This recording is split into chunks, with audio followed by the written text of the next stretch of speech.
Romeo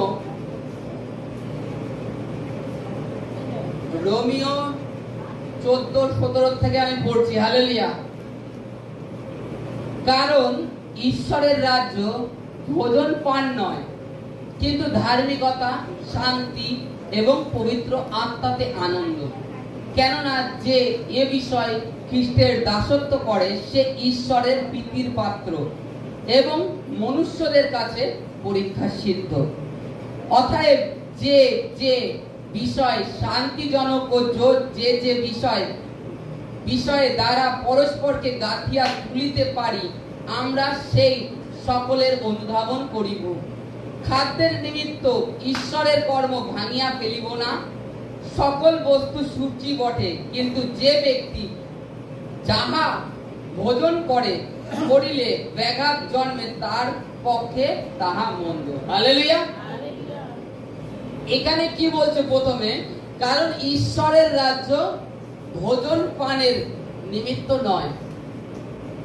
আমরা যেরকম ঈশ্বরের রাজ্যে ভোজন পান, যেটা বাইবেলে স্পষ্ট বলছে ঈশ্বরের রাজ্য ভোজন পানের নিমিত্ত নয়। আমরা যখন এই মণ্ডলীতে একত্রিত হয়েছি, এটা তো কি ঈশ্বরের রাজ্যে তো একটা অংশ, মানে ঈশ্বরের রাজ্য। এখানে যদি খাওয়া খাই নিয়ে গন্ডগোল, অশান্তি হয়, তাই সেটা ঈশ্বরের রাজ্য নয়। বাইবেলে স্পষ্ট বলছে ভোজন পানের নিমিত্ত ঈশ্বরের রাজ্য নয়। তারপরে কি বলছে? কিন্তু ধার্মিকতা, শান্তি এবং পবিত্র আত্মাতে আনন্দ। হালেলুয়া। ধার্মিকতা, ঈশ্বর সদাপ্রভুর ধার্মিকতা, তার থেকে আমরা শিক্ষা প্রাপ্ত হই যে কিভাবে আমাদের এই সংসার জীবনে চলতে হবে। তারপরে আরেকটা বিষয় হচ্ছে শান্তি এবং পবিত্র আত্মায় আনন্দ। হালেলুয়া। সব থেকে বড় জিনিস, যেটা মানুষ যার খোঁজি, যার জন্য এত টাকা উপার্জন করছে, যার জন্য এত খাদ্য খাচ্ছে, একটু শান্তি কি করে পায় সেই চেষ্টা করছে। অনেক অর্থ সঞ্চয় করছে, অনেক ভাবে নিজেকে আনন্দে মত্ত করছে, যেরকম নেশা করছে যে ঈশ্বর সদাপ্রভুর যে আনন্দ উপভোগ করার জন্য। কিন্তু সেই যখন তার থেকে নেশাটা কেটে যাচ্ছে, মদ পান করছে, তার থেকে নেশা কেটে যাচ্ছে, আবার সেই যে তার মনে যে দুঃখ ছিল, মনে করুন পারিবারিক একটা অশান্তি গন্ডগোল তার জীবনে চলছে, সেই দুঃখের কারণে সে মদ পান করছে, ড্রিঙ্ক করছে, যে সেই ব্যথাটাকে ভুলে থাকার জন্য, যাতে একটু শান্তি পায়। যখন তার সেই নেশাটা কেটে যাচ্ছে, তখন কি হচ্ছে? তখন আবার সেই অশান্তি আবার তার মধ্যে মনে পড়ে যাচ্ছে, আবার চেপে যাচ্ছে। কিন্তু এইটার জন্য মানুষ অনেক কিছু ব্যয় করছে, যেরকম মদ খাচ্ছে, কেউ প্রচুর পরিমাণে উপার্জন করছে। পরবর্তীতে কি হচ্ছে? পরবর্তীতে সেই শান্তি আর নেই। আমরা ছেলে পেলেকে লালন পালন করি যেন বৃদ্ধ বয়সেতে একটু শান্তিতে থাকতে পারি, বাস করতে পারি। শেষে কি হচ্ছে? বৃদ্ধ বয়সে সেই সন্তানরা মা বাবাকে ত্যাগ করে দিচ্ছে, চলে যাচ্ছে। কেন চলে যাচ্ছে? এর কারণ আছে। কারণ তুমি তোমার সন্তানদেরকে ছোটবেলা থেকে অনেক শিক্ষিত করেছো, পড়াশোনায় শিক্ষা দিয়েছো, জগতের এভরিথিং শিক্ষায় ভরে দিয়েছো, ঈশ্বর সম্বন্ধে তার মধ্যে শিক্ষা দেওনি। বাইবেলে প্রভুর বাক্যে বলছে যে তোমরা এই অন্তিম দিনে সপরিবারে ছোট অবধি, বাচ্চা অবধি, তাকেও মণ্ডলীতে নিয়ে আসো। কারণ কি? কারণ এই সময় শয়তান এত পরিমাণে কার্য করছে যাতে এই সন্তানদেরকে ঈশ্বর রক্ষা করতে পারে।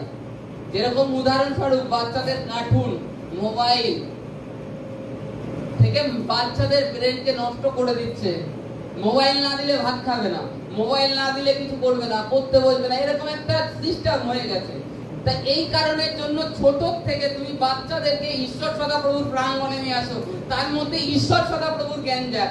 যখন তার মধ্যে ঈশ্বর সদাপ্রভুর ভয় আসবে, তার ব্রেনের মধ্যে যে ঢুকবে, যে কেউ দেখুক আর না দেখুক ঈশ্বর আমাকে দেখছে, তখন সেই বাচ্চা যখন বড় হবে তার মধ্যে কিন্তু সেই ভয়, ঈশ্বর সদাপ্রভুর ভয় থাকবে।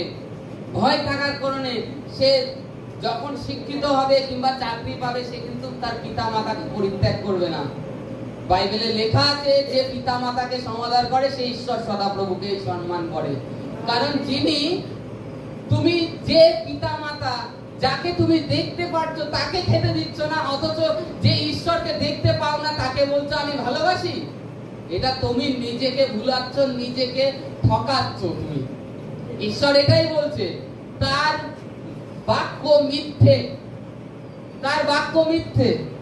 আজকে এই কারণের জন্য ছেলে পেলেকে বৃদ্ধ বয়সে মানুষ করে, শান্তির অন্বেষণ করে। এই শান্তি দেওয়ার জন্য প্রভু পৃথিবীতে এসেছেন।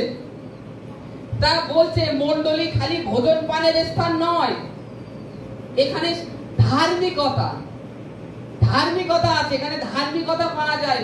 জগতে তোমরা কিভাবে জীবন যাপন করলে ঈশ্বর সদাপ্রভুর কাছে ধার্মিকতা অর্জন করবে, তাতে তোমরা অনন্ত জীবনের জন্য সেখানে একটা স্থান প্রস্তুত করছো, তোমার জন্য একটা ঘর বুক করছো স্বর্গরাজ্যে, যে ঘরে তুমি ব্যতীত আর কেউ সেখানে প্রবেশ করতে পারবে না। সেই ধার্মিকতা অর্জন করছো এখানে ঈশ্বর সদাপ্রভুর প্রাঙ্গণে এসে। তারপরে কি? পবিত্র আত্মার থেকে শান্তি। কি শান্তি? যে শান্তি তুমি জগতে খুঁজে বেরিয়েছো টাকা দিয়ে, নেশা করে, খাদ্য, অনেক রকমের খাদ্য খেয়ে। আমরা জানি আমাদের জিহ্বাটা এমনই, এখন একরকম যদি খাদ্য আমি দিই 5 মিনিট হয়তো সেই স্বাদটা আমার জিভে লেগে থাকে, তারপরে সেটা জিভে লাগার পরে আমার মস্তিষ্কে মানে রিলিজ করে ব্রেনকে, ব্রেন সেটা আস্বাদন করে বলে উফ খাদ্যটা খুবই ভালো। 5 মিনিট পরে সেই খাদ্যের স্বাদ আমরা ভুলে যাই, সেই শান্তি আমাদের থেকে আর চলে যায়। আর একটা খাদ্য আমরা খাই, কিংবা যেরকম অভিলাষ, বাইবেলে স্পষ্ট লেখা আছে ব্যভিচার থেকে দূরে থাকো। অভিলাষ কেমন অভিলাষ? সমস্ত ব্যভিচার, কুদৃষ্টি, কুদৃষ্টি, চোখ, বাইবেল বলছে চোখ আমাদের শরীরের প্রদীপ। চোখ কি? শরীরের প্রদীপ। এই চক্ষু দ্বারা আমরা আমাদের মাকে, বোনকে খারাপ নজরে দেখছি, সে আছে সুন্দরভাবে, এটা কার কাজ? আপনার কাজ নয়, কিন্তু আপনার মধ্যে একটা মন্দ স্পিরিট বসে আছে, সে আপনাকে ওই কুনজরে দেখছে। আর পরে কি হচ্ছে? আপনার জীবনে একটা রোগ ব্যাধি সমস্যা কাজ করছে, কারণ আপনার মধ্যে সেই মন্দ শক্তি, জগতের যে অধিপতি সে বসে রয়েছে, দিয়াবল সে বসে রয়েছে। আর আপনি ভাবতেন এটা আপনার নেচার, আপনি ভাবতেন আপনি মানসিক রোগী, আপনি নিজে ভাবতেন, কিংবা আপনি ডাক্তারের কাছে যাচ্ছেন, আমার মানসিক চিন্তা হয়েছে, আমি উল্টো পাল্টা ভাবি। নয়, এসব দিয়াবল, শয়তানের কাজ। আপনাকে এই রূপ ভাবনা দেয়, আপনি এই কারণে আপনার জীবনের অনুভবটা করতে পারেন না সেই শান্তিকে, যে শান্তির জন্য ঈশ্বর আজকে বেছে নিয়েছে, সেটা আপনি নিজের জীবনে দেখতে পান না। তা আজকে এখানে বলছি ঈশ্বরের রাজ্য ভোজন পান নয়, শান্তির নিমিত্ত। কখন তুমি এই শান্তি পাবে? যখন এই যে ভোজন পান ত্যাগ করে দিয়ে।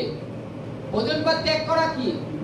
যেরকম আমরা খাদ্যের জন্য লড়াই করি, দ্বন্দ্ব করি, আমি কম পেয়েছি, আমি বেশি পেয়েছি, এটা হচ্ছে ত্যাগ করা। ভোজন পান পুরো ছাড়তে বলেনি কিন্তু, তাহলে তো আপনার এই শরীরটা চলবে না। দ্বন্দ্ব, মারামারি, আমরা অশান্তি, গন্ডগোল যেটা করি সেইটা ত্যাগ করতে বলছে। কি করতে বলছে? এতে কথাই বলে যে এক জীবনে চলার জন্য অ্যাডজাস্ট করা প্রয়োজন, তাল মিলিয়ে চলা উচিত, সেটাই করতে বলছে। খাওয়া দাওয়া ত্যাগ করতে বলেনি, কিন্তু এই জিনিসগুলো কিছু লোক জানে না। তারা মণ্ডলীতে এসে যে আমি কম আমরা বেশি এরকম করে, আমি পাইনি। তাই এখানে বলছে খালি ভোজন পানের জন্য ঈশ্বরের রাজ্য নয়, শান্তির জন্য, পবিত্র আত্মার থেকে আনন্দ। যে শান্তি আপনি টাকা দিয়ে, নেশা করে, কিংবা অনেক স্ত্রীর সাথে বিয়ে করে অনেক জায়গায় ঘুরে এসেছেন, কোনো শান্তি পাননি, সেই শান্তির জন্য এখানে এসেছেন। আর এখানে সেই শান্তি আপনাকে ঈশ্বর সদাপ্রভু দেওয়ার জন্যই নিয়ে এসেছেন। এখানে আপনাকে সেই শান্তির জন্য, সমস্ত চিন্তা ভুলে যখন আপনি ঈশ্বরের কাছে আসবেন, তখন ঈশ্বর আপনাকে নিরাশ করবে না, ঈশ্বর আপনাকে খালি হাতে পাঠাবে না। কারণ ঈশ্বরের রাজ্য ভোজন পানের নিমিত্ত নয়, ধার্মিকতা, শান্তি, পবিত্র আত্মাতে আনন্দ। এই আনন্দটুকুর জন্য দেখুন অনেকে পার্টি করছে রাত্রেবেলায়, অনেক পার্টি করছে, নেশা করছে রাত্রেবেলাতে, কি হচ্ছে পরে সকালবেলায় যখনই নেশা ঘোর কেটে যাচ্ছে তখন এর ওর কাছে গালাগালি করে শুনছে। কারণ কি? হয়তো রাত্রেবেলায় তার কোনো ক্ষতি করে ছুঁয়ে দিয়েছে, বড় মস্ত বড় আনন্দ করেছে রাত্রেবেলায়, আনন্দের পরে ওদের কাছে নিরানন্দ উপস্থিত হয়েছে।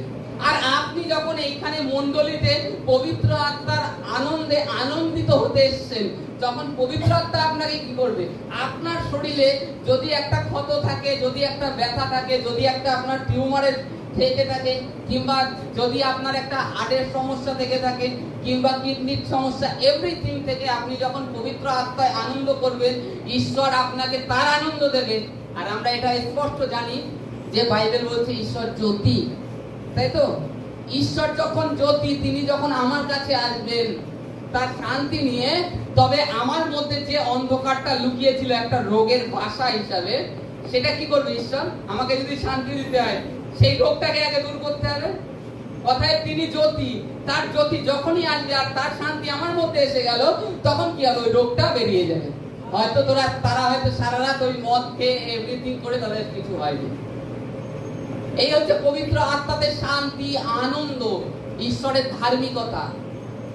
অথচ আমরা সেই ঈশ্বরের কাছে আসছি না, আমরা জগতের অভিলাষে মত্ততায় মত্ত হয়ে থাকছি, ভুলে যাচ্ছি, প্রভুর দিকের থেকে দৃষ্টি ফিরিয়ে নিয়েছি আজকে আমরা। এই কারণের জন্য সমস্যা। বাইবেলে লেখা আছে সদা সর্বদা প্রভুর প্রতি দৃষ্টি রাখো, প্রভুতে আনন্দ করো, গান করো, প্রভুর বাক্য স্মরণ করো, তারপরে তোমাদেরকে তোমাদের সাংসারিক জীবনও দেখতে বলেছে। কিন্তু তার সাংসারিক জীবনে চলতে গেলে সেটাকে কি করবে? তুমি প্রভুর চরণ তলে অর্পণ করো। প্রভু, আমি অমুক জায়গায় যাচ্ছি, তোমার দূত আমার আগে আগে যা, আর আমি বিশ্বাস করি পবিত্র আত্মা তুমি আমার সঙ্গে রয়েছো, এই রূপ প্রার্থনা করে যাও।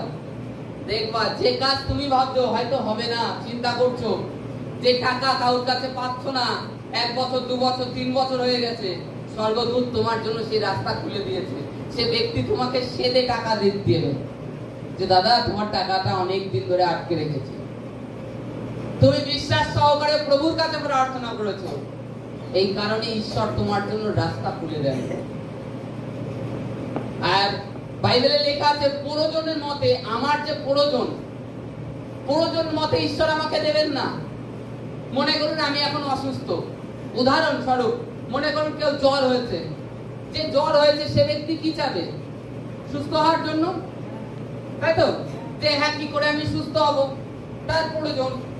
অসুস্থ হয়ে পড়ে রয়েছে, কিংবা আদার্স কোনো সমস্যা আছে, তার থেকে তার সুস্থ হলে সে ভালো হয়, এটা স্বাভাবিক না? প্রয়োজন হিসাবে ঈশ্বর দেন না। আমার যে এখন প্রয়োজন সেটা দেখে দেবেন না, কিন্তু ঈশ্বর দেবেন কি দেখে? আমার বিশ্বাস, আমার বিশ্বাস কতটা সেইটাই দেখে দেবেন ঈশ্বর। আমার প্রয়োজন বলে দেবেন না, কিন্তু আমি কতটা ঈশ্বর সদা প্রভুর উপরে বিশ্বাসে দাঁড়িয়ে আছি। তখন না আপনি উদাহরণস্বরূপ আপনি নাই সারা জীবন ডাক্তার দেখিয়ে যাবেন, ওষুধ খেয়ে যাবেন, আপনার রোগ ভালো হচ্ছে, কমছে, যাবে, আসবে। উদাহরণস্বরূপ জল জানতে যে বসে রয়েছে, 20,000 টাকার মাসের ইনভেশন, সে কি করেছে? প্রভু আমি দেবো না, আমি বিশ্বাস করি তুমি আমার সঙ্গে সঙ্গে রয়েছে। একটা ইনভেশন 20,000 টাকা মাসে। সেখান থেকে কি করে প্রভু? কারণ প্রভুর প্রতি বিশ্বাস দেখিয়েছে, প্রভু তাকে নিরাশ করেনি। আজকে প্রভুর প্রতি বিশ্বাস করতে হবে, আর পবিত্র আত্মাতে আমরা নিজেদেরকে পরিপূর্ণ হতে হবে। আর তারপরে আমাদেরকে যে ধার্মিকতাগুলো বাইবেলের বাক্য দিয়েছে, ঈশ্বরের রাজ্য ভোজন পানের নিমিত্ত নয়, ধার্মিকতা, শান্তি, পবিত্র আত্মাতে আনন্দ। তারপরে বলছে কেননা যে ব্যক্তি খ্রিস্টের দাসত্ব করে সে ঈশ্বরের কীর্তির পাত্র, হালেলুয়া, এবং মনুষ্যদের কাছে পরীক্ষা সিদ্ধ, হালেলুয়া। এখানে বলছে যে ব্যক্তি খ্রিস্টের দাসত্ব করে সে মনুষ্যদের কাছে পরীক্ষা সিদ্ধ। খ্রিস্টের দাসত্ব সবাই করতে পারে না। অনেকে বলে যে প্রভুর পিছনে চলতে গেলে অনেক গালাগালি সহ্য করতে হয়, লোকের নিন্দা মন্দ শুনতে হয়। দোষ প্রত্যেকে জগতেই ভালো ছিলাম, যাতে ছিলাম তাই। তা বলছে যে প্রভুর দাসত্ব করে সে পরীক্ষা সিদ্ধ। তার জীবনে অনেক পরীক্ষা এসে সে সেই পরীক্ষা পার করে আজকে প্রভুর এই স্থানে দাঁড়িয়ে আছে। এই ব্যক্তি পরীক্ষা সিদ্ধ, অনেক তাড়না সহ্য করে এখানে ঈশ্বরের প্রভুর চরণ তলে দাঁড়িয়ে আছে। তার মানে কি সে পরীক্ষায় উত্তীর্ণ হয়েছে, পাস করেছে, তাই এখানে আছে প্রভুতে। অনেক যাতনা পার করে এসেছে, জগতের গালমন্দ শুনে। আপনি ভালো করবেন, আপনাকে গালাগালি দেবে। আপনি প্রার্থনা করবেন, আপনাকে তাড়না করবে। আজকে যদি দেখি আমাদের ভারতবর্ষে এই যে শিক্ষা ব্যবস্থাটাকে সব থেকে উপরে কারা করেছে জানি আমরা? এই খ্রিস্টীয় সন্তানরা বিদেশ থেকে এসে এই গ্রামে গ্রামে স্কুল দিয়েছে। যেসব জায়গায় মানে মাস্টার যেতে ভয় পেত সেই সব জায়গায় স্কুল কলেজ করে দিয়েছে। আর আজকে যখনই আপনি প্রভু সুসমাচার করতে যাবেন তখনই কি বলবে? ধর্ম পরিবর্তন করতে এসছে না, এটা ঈশ্বরের শিক্ষা। সেই সনাতন ঈশ্বর রোমিও অধ্যায়ে 16-26 লেখা রয়েছে যে সনাতন ঈশ্বরের আদেশ অনুসারে খ্রিস্টের সুসমাচার সমুদয় জগতে যেন আমরা মানুষের কানে পৌঁছে দিতে পারি যে খ্রিস্ট জীবন্ত ঈশ্বর। আপনি একজনকেও দেখাতে পারবেন না যে মরে জীবিত হয়েছে, কিন্তু এই পৃথিবীতে একজন ব্যক্তি, সে হচ্ছে যীশু খ্রিস্ট। তাকে মারা হয়েছে, 3 দিন তিনি কবরে ছিল, 3 দিনের দিন সকালবেলায় তিনি কবর থেকে বেঁচে জীবিত হয়ে উঠেছেন। আর দ্বিতীয় কোনো ব্যক্তি, কোনো পার্সন আসেনি যে জীবিত হয়েছে, একমাত্র প্রভু যীশু খ্রিস্ট। কারণ আমরাও সমস্ত কিছু দেখি যে কে এই পৃথিবীতে এসে সকলে মরে গেছে, তাদের আর কোনো খোঁজ হয়নি। কিন্তু প্রভু যীশু 40 দিন পৃথিবীতে ছিলেন, তার শিষ্যদের সাথে খেয়েছেন, ঘুরেছেন, ঈশ্বরের রাজ্যের বিষয় বলেছেন। তারপরে সশরীরে হাজার হাজার লোকের মাঝখানে স্বর্গে উঠে গেছেন। তিনি যেভাবে গিয়েছেন সেইভাবে আসবেন, প্রকাশিত বাক্যে তারপরে বলা হয়েছে, কিংবা নতুন নিয়মে মথিতেও বলা হয়েছে। আর দ্বিতীয় কোনো ব্যক্তি নেই যে এই পৃথিবীতে এসে দ্বিতীয়বার মরে আবার জীবিত হয়েছে। সবাই এসে বলেছে আমি লর্ড, আমি ভগবান, আমি। সবাই তারা মরে গিয়েছে কিন্তু আর ওঠেনি। তাদের বলা হয়েছে যে স্বর্গীয়, তাদের আর হদিশ হয়নি। কিন্তু প্রভু মরেছে আবার উঠেছে। অতএব প্রভু যখন মরে উঠেছে, আপনাদেরও মৃত শরীরকে উঠানোর জন্য উঠেছে, মৃত শরীরকে নাশ করবার জন্য নয়, উঠানোর জন্য। অতএব আমাদেরকে মণ্ডলীতে আমরা খালি যার ভোজন পান নের জন্য নয়, ধার্মিকতা, শান্তি, পবিত্র আত্মার আনন্দ উপভোগ করতে পারি জন্য তারই চেষ্টা করব। আজকে আমরা নিজেরা কিভাবে ভুলাই? নিজেরা সামান্য সামান্য জিনিস দিয়ে। আমাদের বাইবেলে কি বলেছে? বাইবেলে কি বলেছে? সব থেকে প্রভুর সব থেকে বড় শিক্ষা কি? তোমরা শিশুর ন্যায় হও। সব থেকে বড় শিক্ষা শিশুর ন্যায় হও। তার মধ্যে আরো কিছু বলে দিয়ে গেছে, কপটের ন্যায় অমায়িক, সর্পের ন্যায় চতুর, আর তোমাদের হৃদয় শিশুর ন্যায় হোক। কেন? তোমাদের মধ্যে প্রভু জানেন সংসারে থাকলে অশান্তি গন্ডগোল হতে পারে, এই কারণে শিশুর ন্যায় হতে বলেছেন।